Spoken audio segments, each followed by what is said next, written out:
Горе-долу добре. Минахме изкачването за 17 минути. Моят колега и много добър бегач го минава за 13, което е доста похвално и е много бързо. Пробвах си аз 17 минути и следват тренировки, за да подобрим времето. Това е. Вече слизаме и на кучето му харесва повече слизането.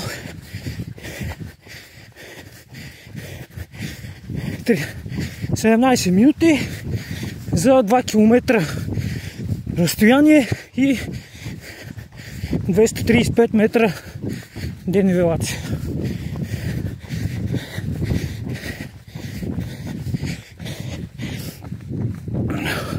Средно ниво.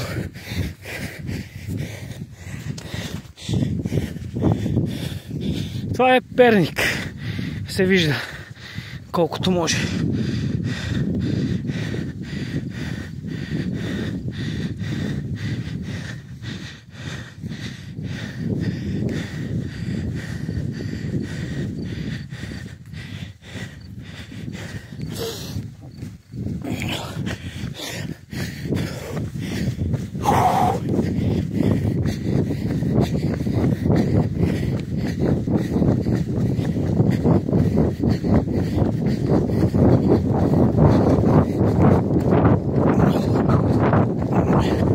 По-добре на ситни стъпки, за да може да е по-сигурно, ако трябва да се спира и да се подхлъзнаме.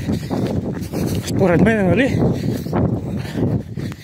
Да може да контролираме ситуацията с по-къси стъпки. Мисля, че е по-добре.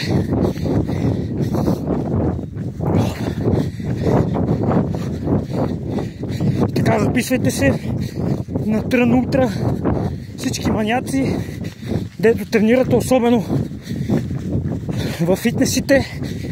Записвайте се, за да може да се сверяват часовниците в каква форма сме. Нали? Защото едно за нагорно от 250 метра денивелация би трябвало за спортуващ човек да, нали, за средно време, да кажем 15-20 минути, не трябва да изпитва големи затруднения. Мисля, че повечето ще изпитат. И то наистина големи. Защото моите наблюдения са, че реално фитнеса не изгражда добре издържливостта. Силата да, но издържливостта не. Сила без издържливост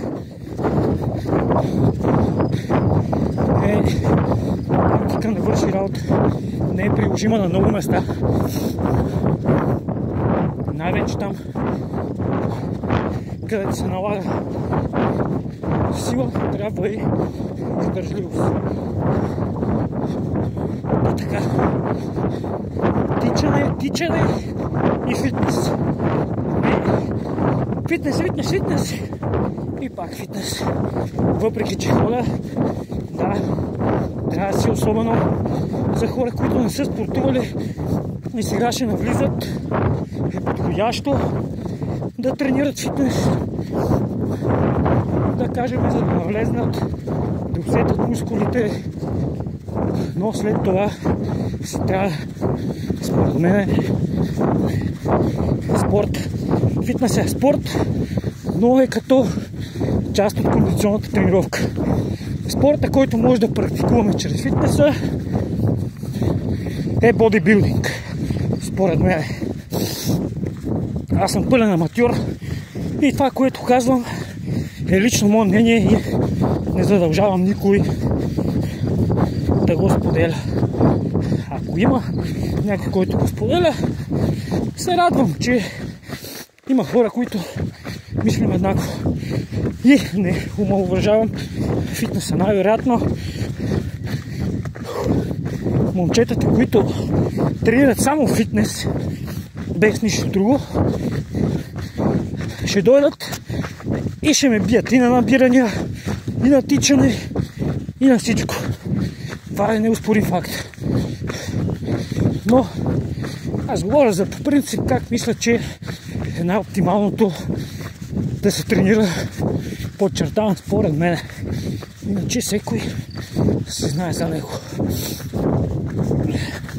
Много е важно да се чувстваме добре, като тренираме, да не е приятно, да изпитваме удовлетворение, също да сме доволни от себе си и усърдието, дори да няма големи резултати. Ако има постоянство, резултатите идват. Може да не е днеска, може да не е утре, но времето и постоянството идват. Ако търсят бързи резултати, спорта не е най-доброто място. Не се намират толкова лесно бързи резултати. И така, приканвам всички хора, които не спортуват, нямат смелост да го стартират това начинание. Дано да съм ви като стимул. Аз въобще не съм изряден, ако мога да го нарека, от към здравословен начин на живот, но спортувам, старая се и мисля, че спортуването ще ме отведе на по-добро равнище на моят здравословен начин на живот. И така.